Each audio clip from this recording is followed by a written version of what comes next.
شطه. انت كانك جبتي شطه حطيتيها جوه العلبه وبعدين حطيتيها على بوق. فلو انت مستعده تضحي بنفسك حطي. اهلا اهلا اهلا اهلا بيكم. لو بتحبي الجلوسز هتحبي الفيديو جدا النهارده، ولو ما بتحبيش الجلوسز هتاخدي فكره كويسه عنها وتشوفي كده انواع كتير وماركات كتير تقدري تحددي منها ايه احلى الانواع الموجوده. ولو انت عايزه تشتري واحد كمان اكيد هتلاقي النهارده واحد يناسبك، لان انا عندي كل الاسعار وكل الانواع وكل الاحجام وكل الاشكال وكل الماركات كل الحاجات. لكن قبل ما نبتدي اطلب منكم بس ان انتوا تعملوا لي لايك على الفيديو لو سمحتوا، وكمان تدوسوا على السبسكرايب لو انتوا مش هيزعجكم الموضوع او الاشتراك، وكمان تدوسوا على علامه الجرس اللي بتكون جنب الزرار بتاع السبسكرايب ده. جنب علامه الاشتراك في زرار صغير كده مهم جدا كمان ان احنا ندوس عليه، وكمان تكتبوا لي تحت رايكم في الكومنت، او لو عايزين فيديوهات معينه كمان اكتبوها لي تحت في الكومنت لاني برد على كل الناس. ويلا بينا نجرب الجلوسز. احنا هنمد ايدينا كده جوه الشنطه ويطلع معانا اللي يطلع. بصوا انا ده اول واحد طلع معايا، لونه كده زي ما انتم شايفينه بينك وفي سنه جليتر. مش سنه جليتر، هو في جليتر كتير وتحسوا ان هو كده بيقلب. اعتقد ان ده هيبقى وحش قوي لو اتحط لوحده، فهو محتاج يتحط تحتيه حاجه، وانا عندي كده شويه تنت فحلو ان احنا نبدا بيه الفيديو. بس هو حلو علشان على حاجه، يعني ده لو اتحط لوحده مش هيطلع حلو خالص، بس طبعا لمعته يعني بجد خطيره. الماركه دي اسمها ريفال وموجوده في المانيا، وده لونه على الشفايف. بصراحه لونه حلو قوي قوي، بس زي ما قلت لكم ده ما اعتقدش ان هو ينفع يتحط لوحده خالص. الجلوس التاني اللي هيطلع معانا هو الجلوس ده من عند ميك اب ريفوليوشن. فوكس يا ولد اهو. اوكي، ميك اب ريفوليوشن انا اشتريته من فتره وبرده عمري ما جربته، فهنجربه دلوقتي مع بعض. الدرجه بتاعتها اسمها دريم بينك. اوكي لونه حلو قوي والبينك بتاعه خطير، انا عجبني جدا لما شفته في المحل قلت ده ما يفوتنيش.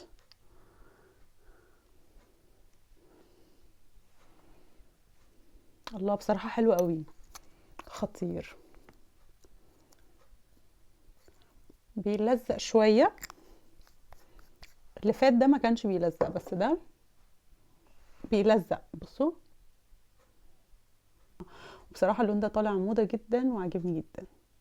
اللي بعد كده ده من عند ايسنس. ده طلع موضه جدا وكان عليه هبه كبيره قوي على التيك توك، خصوصا هنا في المانيا لانه كانت كل الناس بتشتريه كل الناس بتتكلم عنه.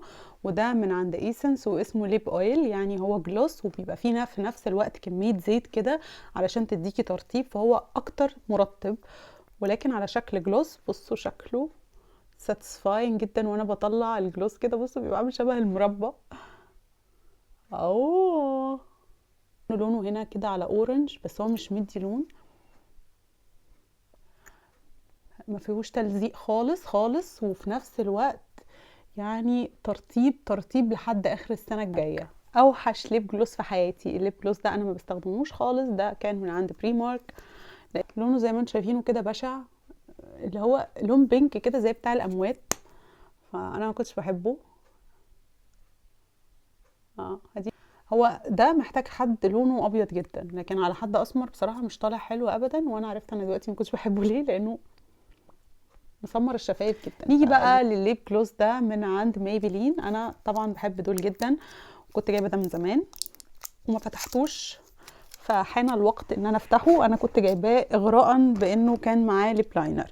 زي ما انتم عارفين كده انا استخدمت في فيديوهات كتير هو اللون ده اللي هو اسمه بيتل 005، وجبت اللون ده جديد، فخلونا نجرب الجديد لانه القديم احنا استخدمناه قبل كده كتير. تفتح بقى، والدرجة دي اسمها 003.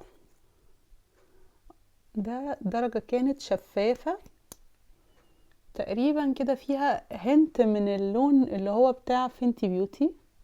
وده شكله على الشفايف حلو وما بيلزقش، وبصراحة ريحته حلوة، وبحس ان هو شوية بيملى الخطوط بتاعت الشفايف. انا بحبهم جدا جدا دول من عند مايبلين، ولكن عندي ليهم بديل ارخص ونفس الكواليتي بالظبط. الجلوس ده من عند مايت سينما، هو بديل بتاع ميبلين، فاحنا مقاطعينه ومش هنشتري تاني من ميبلين، فاستخدموا ده من عند مايت سينما، سعره اقل بكتير وفي نفس الوقت تقريبا نفس الكواليتي، حتى نفس الدرجه اللي هي 005 القديمه بتاعتي، وانا كنت عامله عليهم فيديو على التيك توك، ما تنسوش تتابعوني عليه، هسيبه لكم تحت، هتروحوا هتلاقوا هناك انا مجربه الاثنين دول قدام بعض. نيجي بقى لنفس الكواليتي، هو ده من عند فينتي بيوتي، مشهورين جدا جدا، والماركه دي هي من اول الناس اللي عملت الجلوسز التقيله واللي فيها لون. اسمها فينتي بيوتي، وموجوده على طبعا على سيفورا. بصوا بجد شكله حلو قوي، انا ما عنديش منه الوان كتير، ما عنديش منه غير الدرجه دي بس، هي اكتر درجه اصلا انا حبيتها.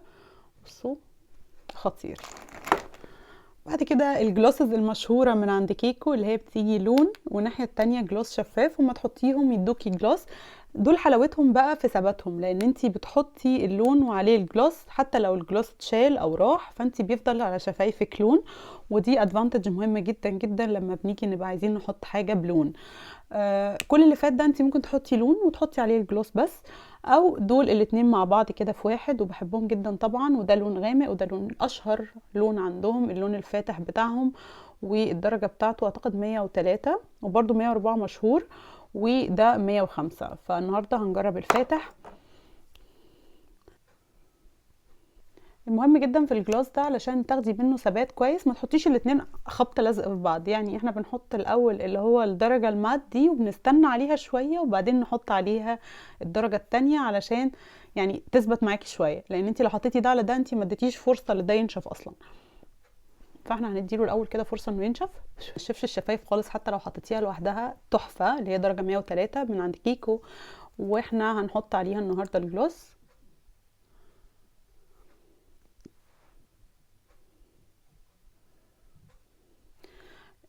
الحركه بقى اللي بيعملها الجلوس هنا كلون ابيض كده، لو انت مش عايزاها تحصل ما تحطيش عليها جلوس، يعني ببساطه شديده يعني. فانا افضل حاجه بحب احط كده على المقدمه بتاعه الشفايف من فوق ومن تحت وهنا في النص، لكن ما بحطش في الحتت دي اصلا جلوس. بجد حلو قوي ومن احلى الدرجات، بتليق على كل الناس. ده بعد كده نيجي على البلامبنج ليب جلوس او الحاجات اللي بتنفخ الشفايف. فانا جبت ده جديد من عند ايسنس اهو، وات ذا فيك. اوكي، بيقولوا ان هو بينفخ الشفايف وفيه هايلورونيك اسيد وفيه فيتامين اي، وان هو شفاف وبيرلي فينش، يعني هيدينا كده فينش لؤلؤي. كل ده مكتوب عليه. اوكي، وده شكل الليب جلوس من جوه. لون ابيض شويه لانه اصلا هو لونه مش شفاف، يعني هو شفاف وفيه ابيض، وريحته منتول قوي، تحسوا ان انا خدت واحده هولز كده اللي هو بتاع البق. فهنشوف كده هيحرق ولا مش هيحرق. ده شكله على الشفايف، ابتدى يحرقني شويه، مش عارفه اكبر شفايفي ولا لا، يعني مش قادره احدد بصراحه ان هو كبر شفايفي او لا، بس هو فيه حرقان. فاصلا معظم الحاجات اللي بتعمل بلامبنج دي يعني تاثيرها ما بيبقاش دايم، يعني هي بتكبر الشفايف وقت قصير قوي وبعد كده بعد كده جايبه لكم ليب جلوس حلو جدا جدا من عند شي ان. هو ده عباره عن جلوس مع تنت. طبعا حلو قوي قوي لو انتي بتحبي تحطي لون مع الليب جلوس، لانه هو يوفر لك الحاجتين في حاجه واحده، درجه طبيعيه وفي نفس الوقت حلوه وبتليق على اي حاجه. دي الدرجه بتاعته، حلو جدا جدا وبحبه قوي قوي لو انا نازله كده سريعا وعايزه حاجه بس تدي حيويه لوشي، فبحب دايما استخدم ده من عند شين. اللي بعده نيجي بعد كده لاغرب جلوس عندنا، هو الجلوس الازرق ده اللي هو من عند هدى بيوتي. ده اكتر ليب بلامبنج او حاجه بتنفخ الشفايف انا جربتها في حياتي، لانه قوي قوي، يعني بصراحه من اقوى الحاجات اللي بتنفخ الشفايف، واسمه وورنينج ايس بيبي. فهل ممكن ان احنا ننفخ شفايفنا من غير فيلر؟ هنشوف. بصوا هو ازرق حرفيا، حتى البرودكت نفسه لونه ازرق والباكج ازرق، واللي جوه يعني المنتج اللي جوه نفسه الجلوس هو بصوا لونه ازرق. حاسه انه زرق شفايفي شويه تحسوا ان انا خدت بوكس. هو ده شكله على الشفايف. طبعا الحرقان بتاعه ده بقى قوي جدا، فانا مستنيه المفعول يبدا علشان ابتدي اصوت. شطه شطه، انت كانك جبتي شطه حطيتيها جوه العلبه وبعدين حطيتيها على بقك، فلو انت مستعده تضحي بنفسك حطي. اوه بجد نار. نار. بس الايفكت بتاعه بيقعد له كده بتاع 5 دقايق وبعدين بيروح. الجلوس اللي بعد كده هو الجلوس ده من عند ماك. الجلوس ده انا بحبه جدا علشان اللون بتاعه مميز جدا. اللون بتاعه كده تحسوه بني على اورنج. طبعا ترتيبه مش قادره اقول لكم، خطير خطير خطير. انا عارفه انه الدرجه دي ناس كتير قوي مش هتحبها، بس صدقوني لو انتوا لابسين بنيات او بيجات هتطلع تجنن، وهتطلع شكلها مميز قوي قوي قوي. فانا بحب اللون ده علشان درجته. انا عارفه ان هي مش كل الناس هتتفق مع هذه الدرجه، مش عارفه يعني مش اي حد هيحطها ومش اي حد هيحب يحطها، بس انا بحب احطها. والغريبه انه اللون الاورنج عاده بيغمق السنان، لكن ده لا خالص، بالعكس بحس ان هو بيبيض السنان جدا مع انه لونه اورنج. بصوا ده من عند ماك تحفة، والدرجة بتاعته اسمها بينتد ريست. اللي بعد دين ليب جلوس بلمعة مميزة جدا، احلى ليب جلوس في الكوكب. بس احس ان هو بيقعد اكتر من اي ليب جلوس تاني انا بستخدمه، فالثبات بتاعه بحس ان هو شوية عالي، بيبقى حلو قوي قوي قوي على الارواج البني او النود. لو عندي حاجة سفرية، حاجة مهمة لازم اخده معايا، هو الجلاسز دي من عند بوكسوم، وخصوصا اللون ده اسمه وايت راشن سباركل. كل ما احطه الناس تسالني انت حاطه ايه، انت حاطه ايه، لانه لمعته مش قويه وفي نفس الوقت بيدي كده شاين تحفه. واللون التاني اللي عندي اسمه دولي، ده شويه على بينك، بس انا بحب اللي هو ده يعتبر شفاف، بحبه اكتر لانه بيديني خيارات ان انا احطه على اي حاجه، وبجد ولا مره حطيته الا لما اتسالت عليه. الماركه دي اسمها بوكسوم، انا ما كنتش اعرفها، شفت حد قبل كده اتكلم عليها وقلت اجربها، ومن ساعه ما جربتها وانا عشقتها. اللمعه بتاعته خطيره، وزي ما قلت لكم هي بتعتمد على اللي انتوا حاطينه تحت. يعني تقدري تحطي تحت لون اغمق لو انت شايفه ان النودز مش حلوه، لو انت شايفه ان انت عايزه تحطي بني. بس ده تحفه، ما بيعملش اي تلزيق في الشفايف، خطير. ما بيعملش اللون الابيض اللي بيبقى هنا، حتى لو انت قربتيه من جوه ما بيعملش اي لون ابيض. هايل. هو غالي شويه بس يستاهل كل جنيه تدفعيه فيه. وهمسح ده واحط لكم ده كمان عشان تشوفوا الملون بتاعه عامل ازاي. اللمعه بجد تجنن، حلوه قوي.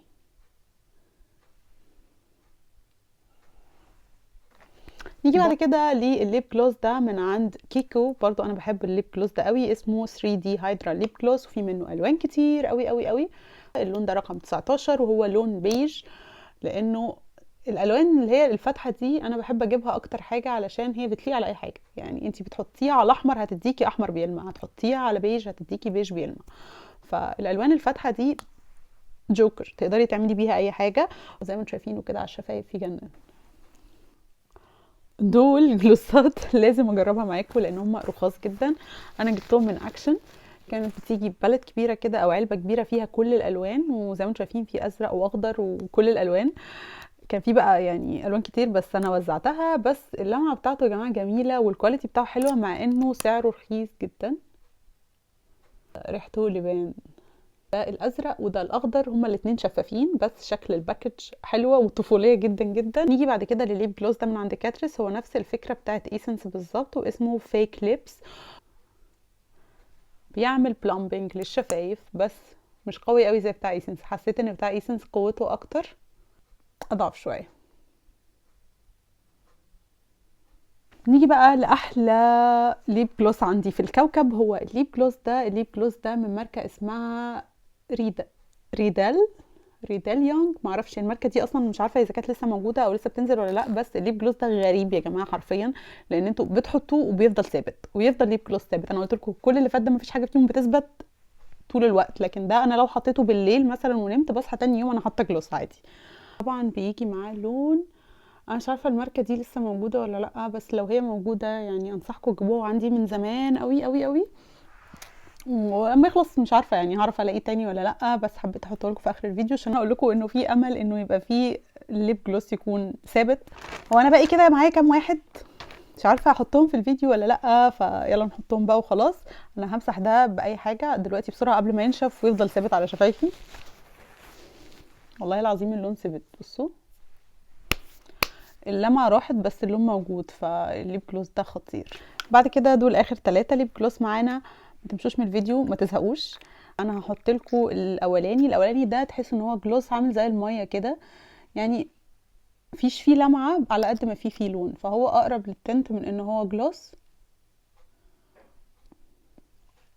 ثباته اكم من ساعة، بس حلو جدا جدا، وانا عندي منه كذا درجة. وده شكله، اسمه من ترندد اب ريفال. الماركة دي برضو ماركة موجودة هنا في ألمانيا، والجلوس ده حلو قوي قوي لما بيتحط توبينج فوق حاجة تانية. يعني ما بحبش احطه لوحده، احب احطه فوق حاجة تانية، لانه يعني باهت شوية لما بيتحط لوحده. وده شكل الاتنين دول على بعض.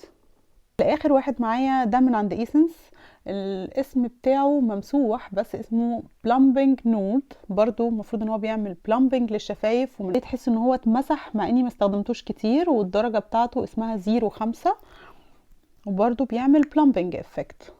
لسه مقصر، المفروض ده كنت استخدمه اخر حاجة، لانه البنك بتاعه بيفضل لازق لازق في الشفايف. ف ده هو محطولكوا على ايدي عشان تشوفوا الدرجة بتاعته اهي. بس هو فيها هنت من البنك كده بس فاتح. وبس كده حلوين، ده كان كل ليب جلوسز النهارده. قولولي لو عندكم ليب جلوس انتوا بتحبوه، اكتبوا لي اسمه تحت في الكومنت. وما تنسوش قبل ما تمشوا من الفيديو تعملوا لي لايك، وتدوسوا كمان سبسكرايب، وتفعلوا الجرس، وتكتبوا لي كومنت تشجعني. واشوفكم الفيديو الجاي. باي باي.